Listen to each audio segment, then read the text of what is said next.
Yo, what's good? It's your boy Bosky. I'm with my boy Roman. He's setting up. He's getting ready. We outside. We're by the meatpacking district on the High Line. This is what we do. And all the crowds of people is looking at us, trying to see what kind of content creation we're doing. They're fucking nosy as fuck. Nosy as fuck. But it's okay. I would be too.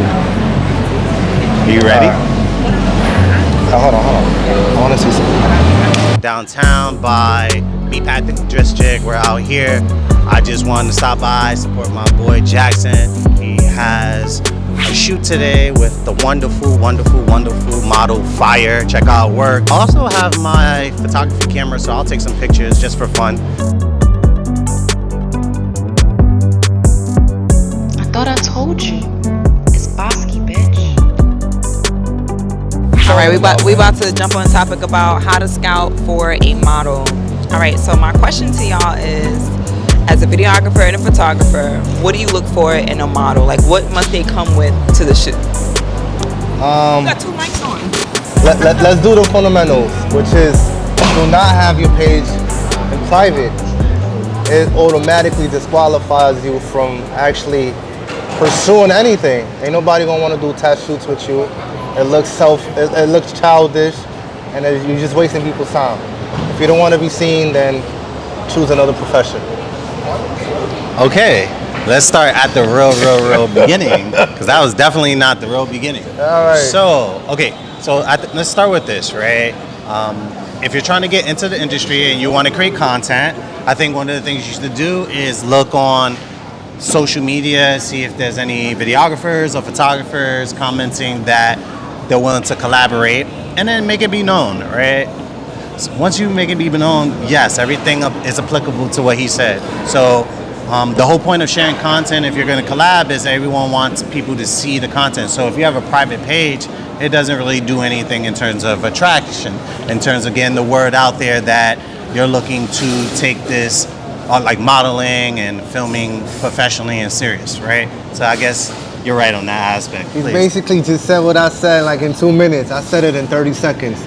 Basically, if you have a private page, it's a dub. Shit ain't gonna work.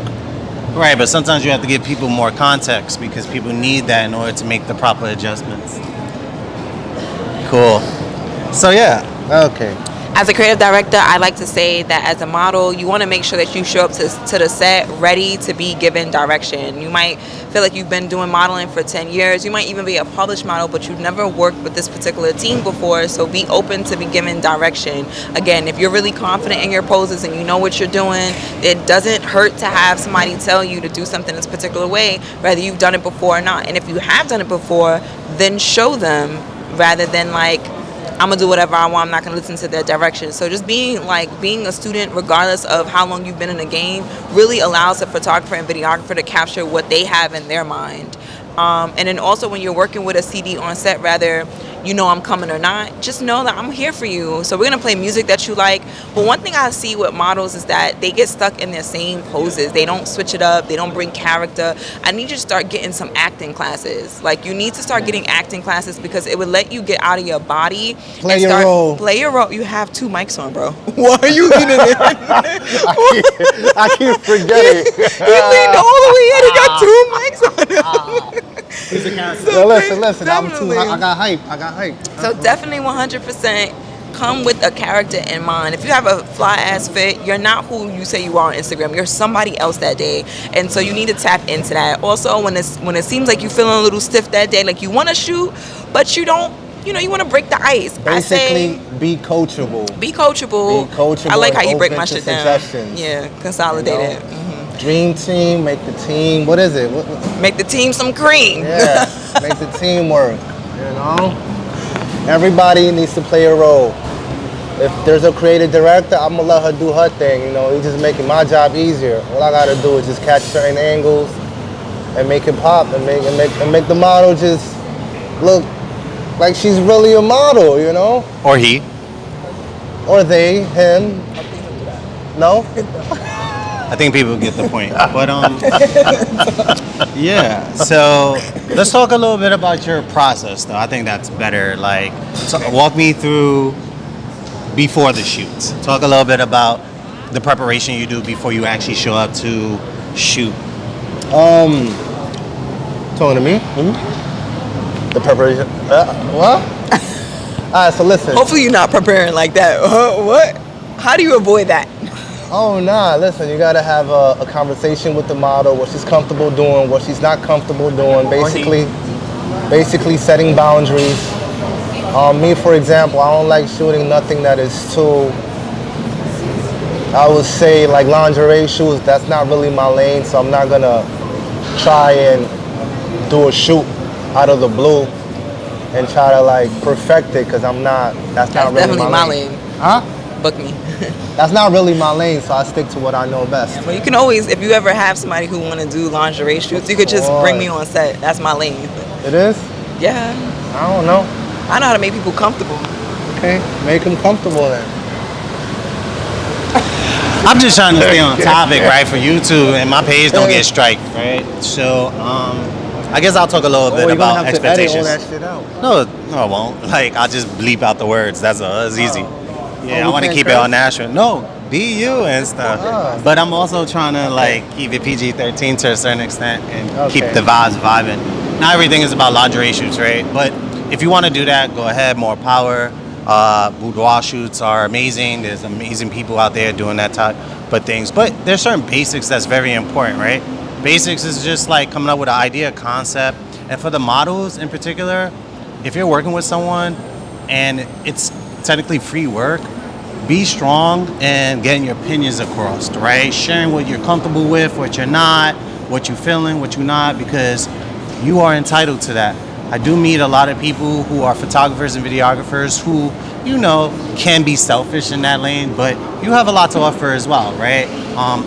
Every project is different, so if you're contributing and you know you're contributing to your makeup, you know you're contributing to your outfit, you know you're contributing to those things, it's okay, right? The more comfortable you get with communicating with the person you're working with, whether it's a videographer and photographer, the better the experience is going to be in terms of the content that's produced, right? Because it's all an opportunity to develop a certain rhythm. And we know once you develop a certain rhythm, that's where, or a certain flow state. Got you. Yeah, we're shooting in the heart of New York, so it's really noisy out here and stuff like that. New York is never fully done. It's always some sort of construction going on. But again, it's very important to have that communication with the person you're working with so you can produce the best images and video as possible. How do you guys feel about that? I feel like the model should have an understanding of what is it that she wants to do. For example, like me, I want to shoot editorial, lifestyle, and high-end luxury shoots. So I'm going to be reaching out to models that I feel have that certain look. And I'm gonna also have locations in mind to go according to an aesthetic look or a concept in mind so it can match up. Sometimes you might have the model, but you might have the wrong location. So then then when you actually shoot the whole concept and you actually bring it to life and you post it on social media and you share it, it doesn't really like fit in. Or sometimes you might get the right model for the wrong reasons, and it happens to all of us. What do you mean by that? Yeah, like for example, let's say I don't have no idea. What I think he's trying to say is that you might have the right model for the wrong reason. So you might find a model that you find is going to be attractive, and they're going to bring in the numbers on your content on your feed, but the wrong reason would be that you think that they're going to increase your engagement on your social media, and that's not enough. People find what they like based on what they're looking for, and so at the end of the day, you have to create the art that speaks to you as a creative, not what speaks to your audience all the time, because they're going to find you as long as you are putting the passion and you're finding the right model to convey the storyline. And I would say that's where creative direction comes in. That's what I meant. I know what you meant. Tongue twisted. Mm-hmm. Pause. You definitely didn't mean that. Oh my God. Oh, it's cool. You just be saying a whole bunch of bullshit, huh? You just love talking for no reason. I haven't been without in front no of the point of camera. structure or anything. Right, that's usually your role. Yeah, usually my role, but But listen. yeah, sure, whatever. You know, you see my channel be Also, on when point. you're a photographer, you know, feel free to direct. Be like, hey, move here, hey, move there. Don't just shoot. Don't make it awkward. You know, if you're at the shooting location, bring them some snacks. Bring them some water. You know, bring a portable radio if that helps you break the ice. Because sometimes it takes 20, 30 minutes for people to get comfortable behind the scene or in front of the camera. So those tips actually work out. Or if you actually have everything in mind, you know, tell the model, hey, what suggestions you have in mind as far as location goes. You know, because sometimes you might be traveling to her destination or vice versa, and you just want to meet the person halfway. Oh, those are good talking points. So yeah, I think that really helps out. Okay, I have a question. So this is two videographers and photographers working together on the same set with the model. What are some challenges, and then how did you overcome those challenges? Like, what are some challenges being on set with two different like fields? Okay, one is doing videography, one is doing photography. How do you work together? You go first. Basically, I wanna capture the shots before he actually captures the BTS videos like that. I could get it out the way, and he could also capture me in the scene, capturing the model like that. I get BTS, she gets BTS, and he could tell a story from a different point of view versus him starting the video first. I feel that makes sense on my end. See? Okay, so I'm gonna direct this towards like people just working in general and keep it like that, and then I'll go into my process because it's a little bit different than most people, right? So like I try to just come in and automatically don't assume. I don't know what people's habits are, what they like in terms of like how they shoot. So I try to just feed off the energy of the person who's the photographer filming and see what they like, and insert myself like in spaces where I can go capture the content that I need to create, whether it's BTS or whether it's just being artistic. But a good approach is if you're working for a photographer, we all have technology now, so you can reach out before the shoot, ask them their process, get enough information before showing up so it's not like the Wild Wild West, right?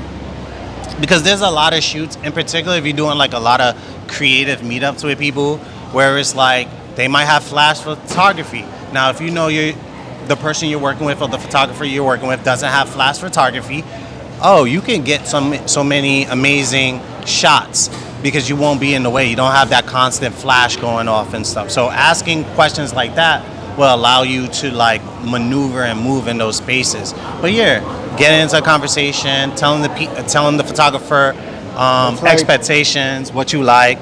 it's like basically like shadowing one another without telling you like, hey, shadow me. Like if you was to work with a videographer, vice versa with a photographer, and I just happen to click, it's kind of hard to explain it. It just happens. Like me and Chris, we clicked since day one, so we've been shooting since day one. And we actually wrapped up a shoot today, and it went pretty awesome. Like, it was perfect. There was no complaining. There was like, yo, get out. Yo, you in my shot. Like, no, we all work together. Even Rebel, you know, she played her team. You want to ask though. She played her role as a creative director. I let her direct. I have no egos of people playing their role. And sometimes people are too egotistic when it comes to that. Right, but it's also a matter of understanding the people that you choose to spend your time with to work in a finite amount of time. So again, like if you're someone and you know your personality and you're type A is like he said, a little egotistical, like to assert yourself and different things. Cool, do that. Take charge. Reach out to the people you want to work with. Introduce your personality to people, because in life, there's no such thing as perfection in terms of like the perfect character. So, begin to graph, building that awareness of understanding the people that you're working with, it will lead to some amazing shoots. Again, sometimes, it's not gonna be a perfect situation. So just having that communication aspect to it goes a long way, especially if you're meeting up and all you have is like 30 minutes or an hour and stuff like that. I agree. Any questions for me? Yes. Okay. What inspired you to be a creative director, and how did you start? And do you have any inspirations or anybody that you looked up to? So originally I thought I was going to be a videographer. So I had bought a Nikon back in 2015. And then when I was working with videographers, I realized that I actually did not want to hold the camera and be in charge of anything technical. I more so wanted to do direction. And so I did stage production for 2 years and created scenic design with BMCC. And then I expanded from that to like learning more about lighting. And so I realized I wanted to create more of the atmosphere for the subject and or subjects than I wanted to actually be technical and knowing how to like change the settings in the camera and mess with the lighting on my own. So I'm not really heavy on like being a one-man band. I knew I wanted to work with the team. I work really well with the team, and I know how to make the subject comfortable, and I also know how to do storytelling because I have a screenplay background. I want to say something. I thought you was one of those random people that just call themselves a creative director and just have it on your bio and just show up to random sets and like, yo, listen, I mean, I'm gonna tell the model what to do, but you No. actually have an educational background. No, like, it's oh, true, shit. but you know, but that's the thing too. Even You with know, like an I'm educational, I'm listening and I'm like, oh, you got a resume. even with the educational background, it, like you said, it does take a resume. But I took some time off before I gave myself the title, and I felt weird giving myself the title because I was like, you know, I wasn't started off as an art director and then a junior director, how corporate usually does it. But I was like, man, I've been in this game for 10 years, behind the cameras, working with Green Studios, working with various studios, being a production assistant for runway shoots and looking at how they build things. And that's what really made me say, okay, I can tell stories and I know how to work well with the team, so I can definitely support. And so today, it wasn't really much creative direction because I didn't build anything. I didn't build the location. I didn't scout the location. Came in more as a production assistant and assisting the team, assisting the photographer and videographer creatively by being in the ear of the model to make sure her poses didn't drop, that she didn't get so bored or uncomfortable or her head was someplace else that wasn't really contributing to the shoot. So again, like there's times you come in, you're creative and you're directing. There's other times where you're assisting, and I think you have to know the difference. What's your question for me? And shout out to Fire before I ask my question, right? She was amazing today. Obviously, in this video, we'll show some clips of her doing her thing. So one of the questions I have is, what type of projects are you interested in creating in the future? Ooh. I want to create like some short films with photographers and videographers really telling a story. So being able to control the environment, really build a stage, build a cafe instead of actually going to look for a cafe that would allow us to shoot in there or that we would have to pay to shoot in there, and build it out the way that we want it, from color schemes to decor to, you know, just the little details about what's in the shot, and then choosing the model and then telling a story. One of my favorite films is Love Jones and the vinyl record store scene when he finally decides that he was going to chase her down, and she gave him a time of day to just listen to him, and she played that Sentimental Mood by John Coltrane. That scene to me is just so beautiful because all the records are black. You have so many different colors that you're working with in that scene, but both of their clothing that was decided for was very specific. She was wearing all black, her hair was cut short to a specific length, and I feel like that right there really builds like the environment in the scene. So I would like to work on projects that are more controlled, where we can control the environment and tell a story. Oh, That's perfect. hit me up for that project. Okay. Cool. So, we also need to talk about some of the gear that was used today. I think that's very important for people who are interested in doing what we do. So, Roman, you started off. Today I was using the Sony A7C II. It's like my dream camera. Bought it. Went to a Sony event, fell in love.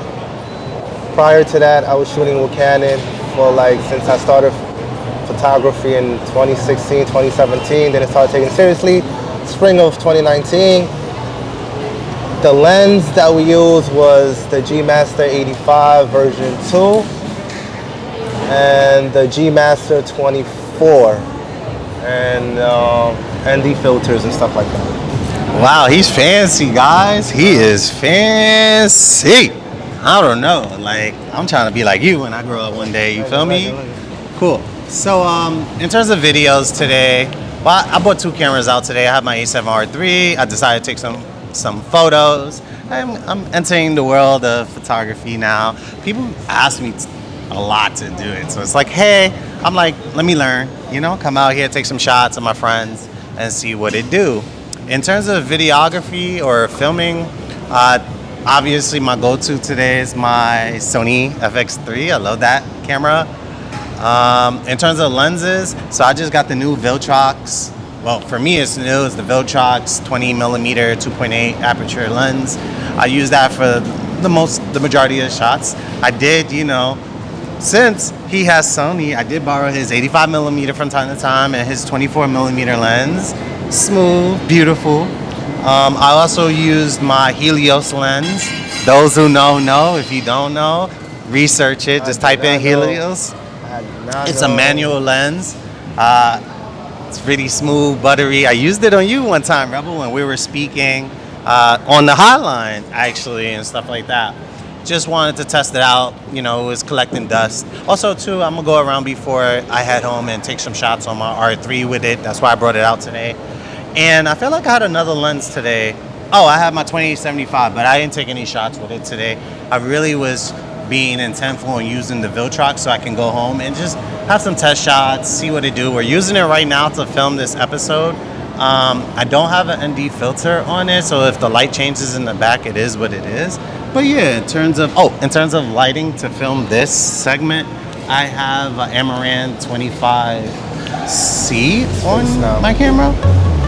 So yeah, that's to the extent. Oh, and my trusty monopod. You know, I carry my monopod everywhere. And I guess that's it for. Oh, Pocket 3 at the little 40-second video. You know, it was raining. I think it was just passing showers. It stopped. It's back to normal.